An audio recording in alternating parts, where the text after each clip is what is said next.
Y la multitud de los que habían creído era de un corazón y un alma, y ninguno decía ser suyo propio nada de lo que poseía, sino que tenían todas las cosas en común.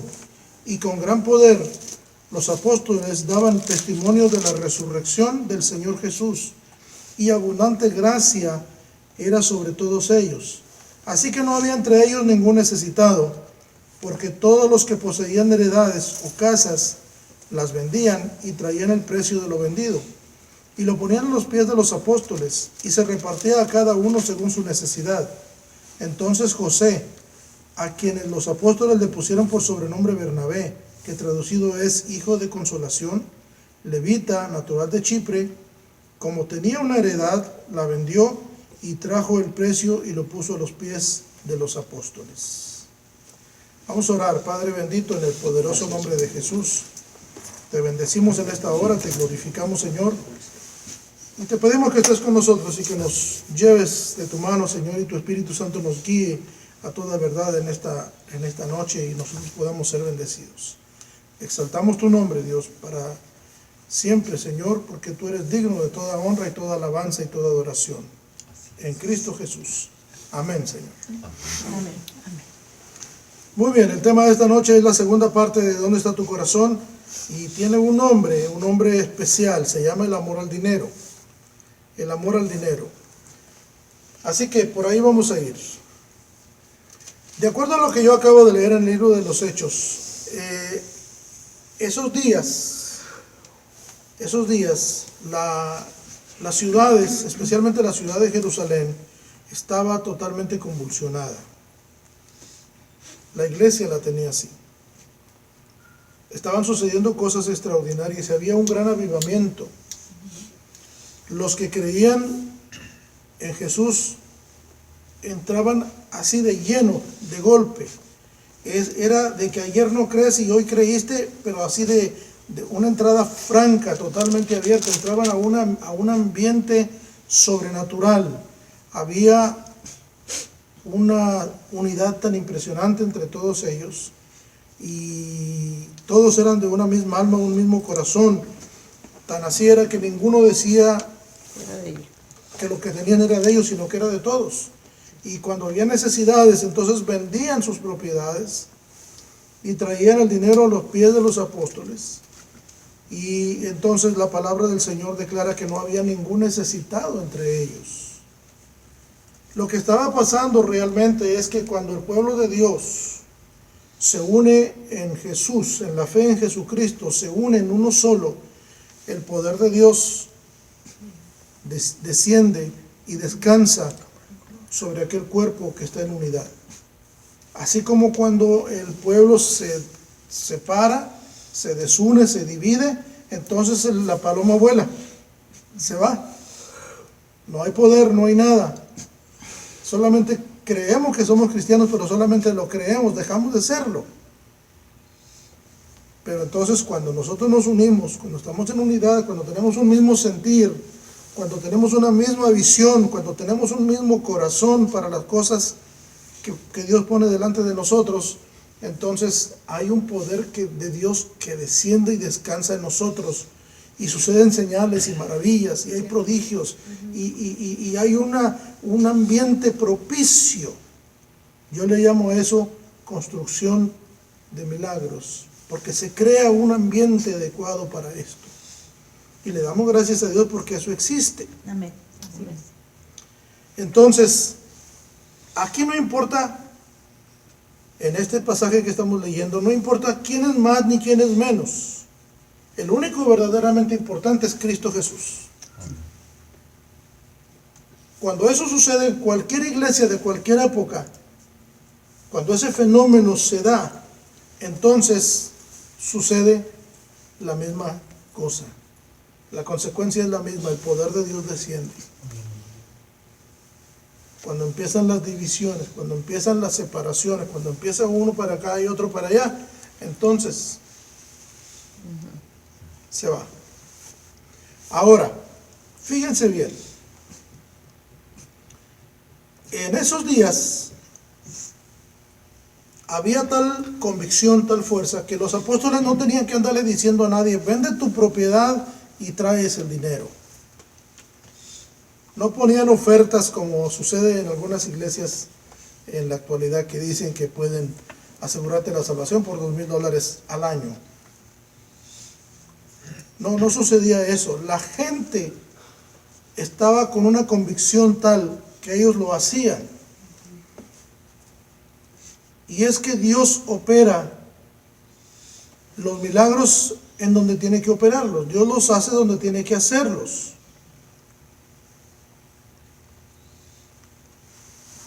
Ahora bien, en medio de toda esa gran revolución, esa situación tan interesante, tan importante, tan, diríamos, educativa para nosotros, había también algo extraño, algo raro. Ahí en ese lugar donde la gente se reunía,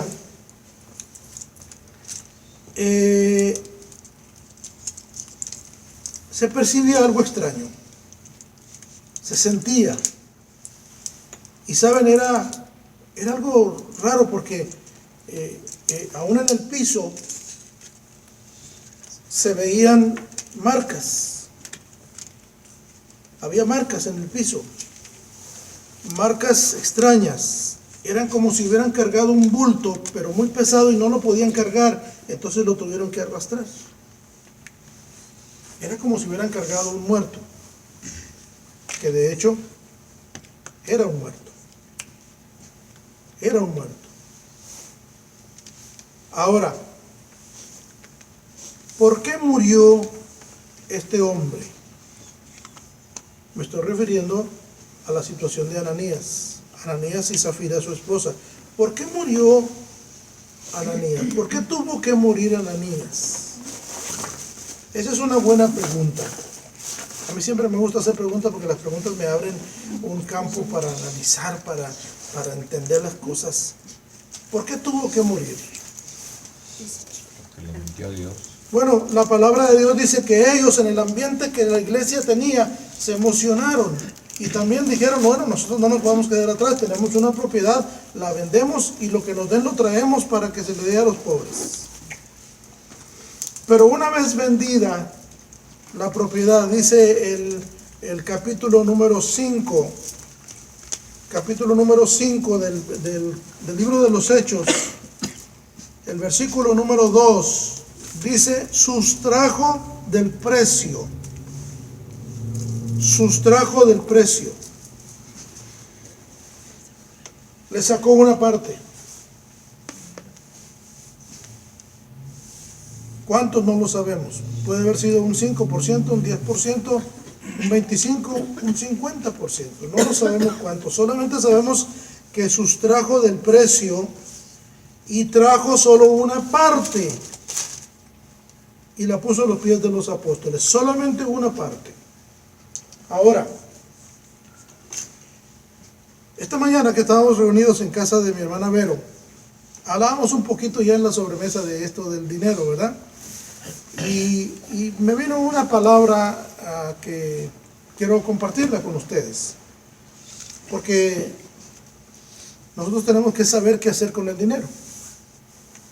Entonces, en esa palabra me recordé que en Malaquías capítulo 3, versículo 10, dice, trae todos los diezmos al alfolí y hay alimento en mi casa. Y probadme ahora en esto y verás si no os abriré las ventanas de los cielos y derramaré bendición sobre ustedes hasta que sobreabunde. Y entonces esa es la única parte donde Dios reta al hombre a que lo pruebe.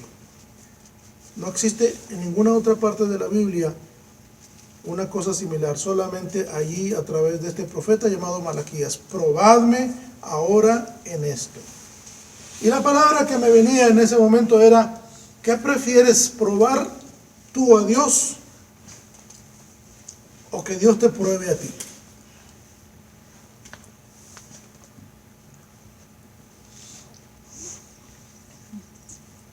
¿Qué pasó exactamente con Ananías y Zafira?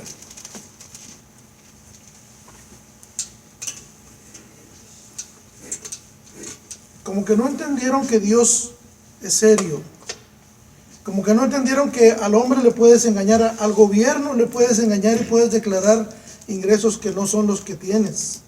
A cualquier institución le puedes hacer un engaño y estás haciendo un fraude. Si te cachan, pues vas a dar a la cárcel. Pero a Dios se le puede engañar. La palabra del Señor dice allá en Gálatas que no nos engañemos, que Dios no puede ser burlado. Jamás puede ser burlado. Este hombre sacó y vino y trajo el dinero que había quedado como si fuera el total de la venta.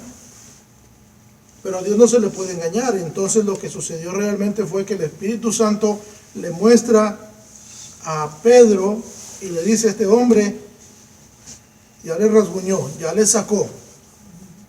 Y entonces Pedro le hace una pregunta: ¿por qué llenó Satanás tu corazón para que mintieses al Espíritu Santo y sustrajeses de lo vendido? Y el hombre no alcanzó ni siquiera a responder. Ahí cayó fulminado, cayó, y dice la palabra del Señor que lo sacaron a rastras. Como 3 horas después, aproximadamente, sin sospechar nada, sin saber nada, llega Zafira, la esposa de Ananías. Y Pedro le hace una pregunta: dime, ¿vendiste en tanto la heredad? Y ella dijo, sí. Sí, la vendimos en tanto. Y entonces Pedro le dice, ¿por qué convinisteis en tentar al Espíritu del Señor? He aquí a la puerta los pies de los que han sepultado a tu marido, y a ti también te sacarán. Y al instante cayó y murió.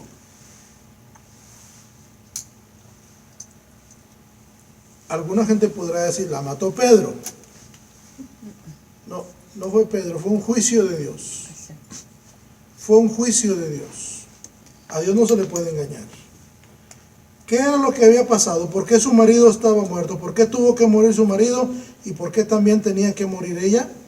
Había solamente una respuesta: porque ellos amaban más al dinero que a Dios. Esa era la respuesta. Ellos amaron más al dinero que a Dios. La Biblia dice que no nos hagamos tesoros en la tierra, porque en la tierra ladrones minan y hurtan. Pero que nos hagamos tesoros en el cielo, porque allí no hay ladrones que minen y hurten, ni polilla que corrompa. Dice, porque donde estuviere tu tesoro, allí también estará tu corazón. Alguna gente interpreta equivocadamente la Escritura, la palabra de Dios, y entonces llega a pensar que Dios se complace con los pobres y está enojado con los ricos. Y yo quiero decirle que los ricos también entramos en el reino de los cielos. Amén. La gente entiende mal la palabra. Aquí no es dos bandos, pobres buenos, ricos malos. Aquí es pobres y ricos. ¿Será bueno o será malo? Depende de dónde tenga su corazón. Si su corazón lo tiene puesto en Dios, entonces necesariamente será una persona regenerada, será una persona buena. Pero si su corazón lo tiene puesto en las riquezas, en el dinero de este mundo, en las cosas de este mundo, en los placeres de este mundo, entonces no podemos pensar que va a ser una persona buena. Ahora bien, quiero decirles que la palabra de Dios, la Biblia, habla muchísimo en cuanto al dinero. Nos habla de cómo ganarlo, cómo gastarlo, cómo ahorrarlo, cómo darlo, cómo invertirlo, incluso cómo desperdiciarlo. Pero jamás dice que el dinero nos proporciona la seguridad final. Quiero leerles un proverbio, capítulo 23 del libro de los Proverbios. Son 2 versículos que están relacionados con lo mismo. Dice de esta manera, capítulo 23, versículos 4 y 5. Dice, no te afanes por hacerte rico. Otra vez voy a leerlo. No te afanes por hacerte rico. Sé prudente y desiste. ¿Has de poner tus ojos en las riquezas siendo ningunas? Porque se harán alas, como alas de águila, y volarán al cielo. Ahora, ¿esto quiere decir que Dios está molesto con los ricos y está contento con los pobres? Absolutamente no. Lo que está diciendo es que no pongas tu esfuerzo, tu afán, no pongas todo tu interés, toda tu capacidad, todos tus talentos, tus dones, no pongas tu vida en el afán de hacerte rico. Pon tu vida en el afán de alcanzar más de Dios, de tener más de Dios. Eso es lo que nosotros debemos hacer. Así que el dinero no es malo. No quiere decir esto que el dinero es malo. El dinero no es malo. Y los que lo tienen no son unos malvados. De hecho, hay un tabú, es decir, una falsedad que se le vendió a la iglesia y se le vendió y la compró bien barata y ha vivido con esa falsedad por siglos. Dios ama a los pobres y odia a los ricos. Y para ser un buen cristiano tienes que hacer un voto de pobreza. Y tú no puedes tener y cosas por el estilo. Y yo quiero decirte que eso no es real. La realidad es que Dios no condena a los ricos, pero sí condena a los que se hacen ricos de manera deshonesta, a los que abusan de los nobles o de los simples y le sacan su dinero. No quiero estar en los zapatos de ellos en el día del juicio. Será terrible. ¿Cómo podrán explicar esa ganancia, esa riqueza que se obtuvo de manera deshonesta, con motivos perversos? ¿Cómo podrá alguien justificar su falta de generosidad cuando ha tenido abundancia y no tiene generosidad? ¿Cómo podrá explicarle a alguien al Señor el día que vaya al juicio? Porque todos iremos al juicio de Dios. ¿Cómo podrá explicarle qué hizo con su dinero? ¿Cómo podrá hacerlo?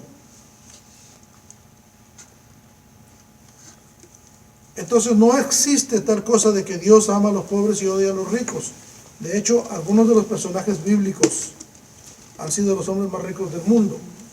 Puedo mencionarles algunos de ellos: Job, Abraham, José, David, Salomón, Josías, Bernabé, Filemón, Lidia, una mujer que era empresaria y recibió al Señor Jesucristo, por solamente mencionar unos cuantos.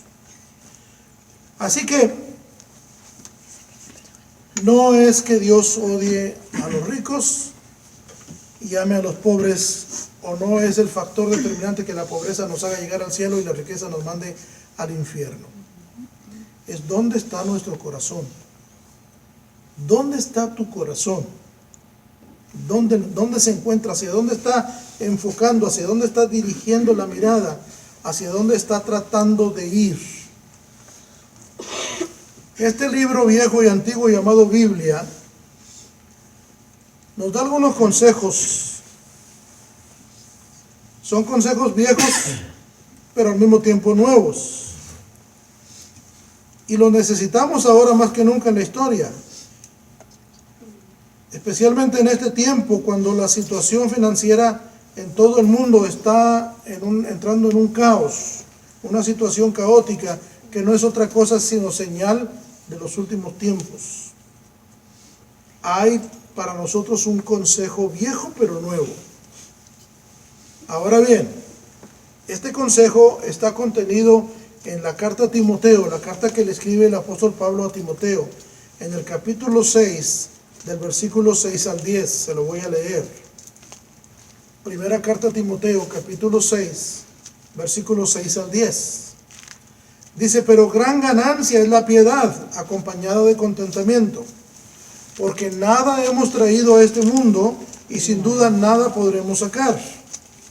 Así que teniendo sustento y abrigo, estemos contentos con esto. Porque los que quieren enriquecerse caen en tentación y lazo y en muchas codicias necias y dañosas, que hunden a los hombres en destrucción y perdición, porque raíz de todos los males es el amor al dinero, el cual, codiciando algunos, se extraviaron de la fe y fueron traspasados de muchos dolores. Primera carta a Timoteo, capítulo 6, versículos 6 al 10. Volvamos con Ananías y Zafira. ¿Qué pasó con ellos?